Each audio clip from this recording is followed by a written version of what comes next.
Voice missionary স্কুলে আগামীকালকে যারা যারা পরীক্ষা দিতে যাচ্ছ ক্লাস 10 থেকে ক্লাস 11-এ, তো তাদের জন্য থাকছে আজকের নমুনা প্রশ্ন। Class 11 science admission test 2025। তোমাদের পরীক্ষা হবে 2 ঘন্টা এবং তোমাদের ফুল মার্কস থাকবে 50। তোমরা 50 নাম্বার দেওয়ার জন্য 2 ঘন্টা সময় পাবে। প্রথমে তোমাকে তোমার নাম লিখতে হবে, সেম প্রশ্ন এমনই হবে, ভেনি কোড দিতে হবে, রোল নাম্বার দিতে হবে, এক্সাম ভেন্যু কোথায় হচ্ছে সেটা লিখতে হবে, সেক্স মেল না ফিমেল সেটা তোমাদের লিখতে হবে এবং এইখানে তোমাদের সিগনেচার করতে হবে। এবং এখানে কিছু সাধারণ নির্দেশাবলী রয়েছে, সেটা তোমাদের একটু করে জানিয়ে দিই।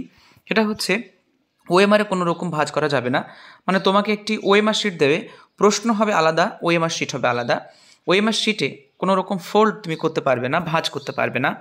পরীক্ষার হলে কোনো রকম মোবাইল টোবাইল নিয়ে যাওয়া যাবে না, স্মার্ট ওয়াচ নিয়ে যাওয়া যাবে না। ভুল উত্তর লেখার জন্য কোনো রকম অতিরিক্ত নাম্বার মাইনাস হবে না। ওএমআর ফিল আপ করার জন্য কালো কালের বল পেন ব্যবহার করবে। কোনো রকম অতিরিক্ত প্রশ্নের জন্য 50 মার্কের ভিতরে তুমি 50 মার্কই পাবে। এবং প্রশ্নপত্র বুঝতে অসুবিধা হলে তোমরা অবশ্যই পরিদর্শকের কাছে তোমরা অবশ্যই মানে জানার সুযোগ পাবে। পরীক্ষা হলে কোনো রকম অসদাচরণ করলে যথাযোগ্য কিন্তু ব্যবস্থা নেবে।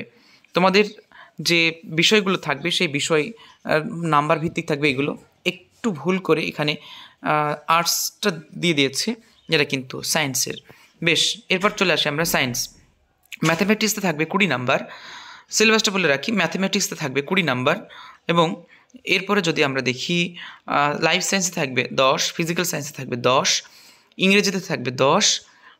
মোট হচ্ছে 20, 10, 10, 10 মানে 50 নাম্বারের পরীক্ষা। তো অঙ্কর পরীক্ষাগুলো কেমন থাকবে, অঙ্কের প্রশ্নগুলো এখানে দেখতে পাচ্ছ। অঙ্কে থাকবে 20। এই 20 নাম্বারের ভিতরে তোমাদের যেমন প্রশ্ন হবে সেটা এরকম: বার্ষিক 10% সরল সুদের হারে এই টাকার 2 মাসের সুদ কত হবে? কোনো মূলধন 10 বছরে দ্বিগুণ হলে বার্ষিক সরল সুদের হার কত হবে? যদি XAY হয় তাহলে এর মান কত হবে? ABC বৃত্তস্থ চতুর্ভুজের কোণ যদি A সমান 100 ডিগ্রি হয় তাহলে কোণ C এর মান কত হবে? তো এইভাবে তোমরা পরপর, আমি ছোট করে আস্তে আস্তে স্ক্রল করে যাচ্ছি। ভিডিওটি আমি দীর্ঘায়িত করছি না, তোমরা ভিডিওটি মাঝে মাঝে পজ করো এবং সেটা তোমরা দেখে নাও। দেখো, এখানে জ্যামিতি থেকে শুরু করে বীজগণিত, পাটিগণিত সব রকমের প্রশ্ন রয়েছে এবং এখানে তোমরা পাই এবং এখানে তোমরা জ্যামিতিক অনুপাতের অঙ্ক, কস থিটা, সাইনের অঙ্ক, সব রকম অঙ্ক তোমরা এখানে পেয়ে যাচ্ছ। ঠিক আছে, এরপরে রয়েছে লাইফ সায়েন্সের প্রশ্ন। লাইফ সায়েন্সের প্রশ্ন যদি দেখি তাহলে দেখো, মধ্য পিটুইটারি থেকে খরিত হয় কোন হরমোন? সবচেয়ে বড় স্নায়ুর নাম লেখো। সবচেয়ে বড় যে স্নায়ু সেটার নাম কি? প্রদত্ত কোনটি একজন স্বাভাবিক স্ত্রীলোকের ক্ষেত্রে প্রযোজ্য, মানে স্ত্রীলোকের ক্ষেত্রে কোন ক্রোমোজোমটি প্রযোজ্য? অঙ্গজ জননের একক কি? অঙ্গজ জননের একক কাকে বলা হয়? BBRR এবং ছোটো হাতের BBRR হলে F1 জনুতে এর ফল কেমন হবে? কুলি বর্ণিত অ্যামোনিয়া বলা হয় কাকে? অস্তিত্বের জন্য সংগ্রাম কথাটি প্রথম কে ব্যবহার করেছিল? মানুষের পৌষ্টিকতন্ত্রের সহিত যুক্ত নিষ্ক্রিয় অঙ্গটি হলো কোনটি? এবং 29 নম্বর প্রশ্ন যদি দেখি আমি, তাহলে এখানে পাবো আমরা কোন অঞ্চলে স্থানীয় মানুষের জীববৈচিত্র্য সম্পর্কিত তথ্য রেকর্ড বা তথ্য ভাণ্ডার হচ্ছে কোনটি? WWF, PRB, GMF, IUCN কোনটি? ফিজিক্যাল সায়েন্সের প্রশ্ন, নিচের কোনটির উপর ধাতুর পরিবাহিতাঙ্ক নির্ভর করে? ধাতুর পরিবাহিতাঙ্ক নির্ভর করে কোনটা হবে? গিবসাইট যে ধাতুর আকরিক সেটা লিখতে হবে। এবং নির্দিষ্ট উষ্ণতায় কিছু পরিমাণে গ্যাসের চাপ অর্ধেক করা হলো, তাহলে তার আয়তন কতটুকু হবে? যে গ্যাসের সংস্পর্শে নেলসার দ্রবণ তামাটে হয় সেটি কোনটি? অ্যালকানির সাধারণ সংকেত কী? এবং পর্যায় সারণীর প্রথম পর্যায়ের মৌলগুলি কোনটি?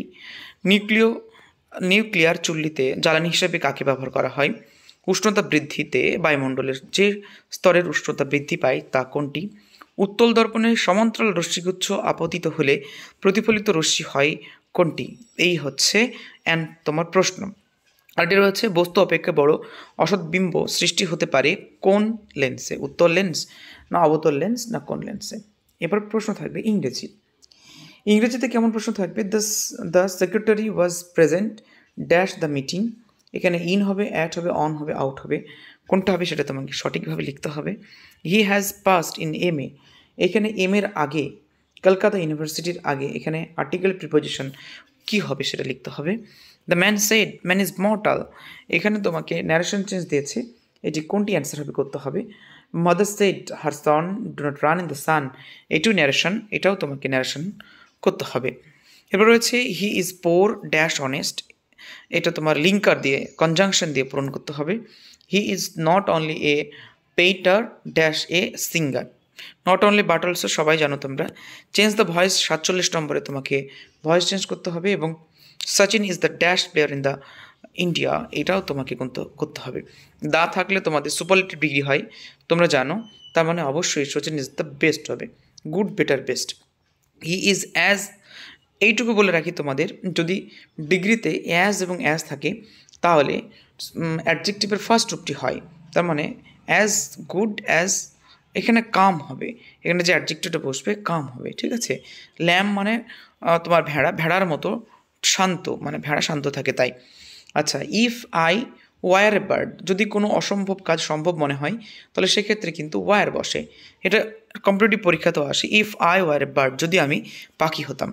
তো এই ছিল তোমাদের সায়েন্সের ভাইস মিশনারি স্কুলে আগামীকালকে পরীক্ষার নমুনা প্রশ্ন এবং সিলেবাস, এবং এর পাশাপাশি কোথায় এক্সাম হবে, এক্সাম ভেন্যু, নির্দেশিকা ইত্যাদি ইত্যাদি সব থাকছে। কোনো রকম জানার থাকলে কোনো কিছু অবশ্যই কমেন্ট করবে। এবং তোমাদের একটা নাম্বার দিচ্ছি 8653303053, এই নাম্বারে তোমরা হোয়াটসঅ্যাপ করো। একটি গ্রুপ আছে, সেই গ্রুপে তোমরা এন্ট্রি হয়ে যাও সবার আগে সব তথ্য সঠিকভাবে পাওয়ার জন্য। তো এই ছিল আজকের ভিডিওটি ভালো লাগলে অবশ্যই তোমার বন্ধুদের মাঝে শেয়ার করবে এবং অবশ্যই কমেন্ট করে কোনো তথ্য জানার থাকলে জানতে চাইবে। তো তোমরা সকলে ভালো থাকো, কালকে তোমরা ভালো করে পরীক্ষা দাও।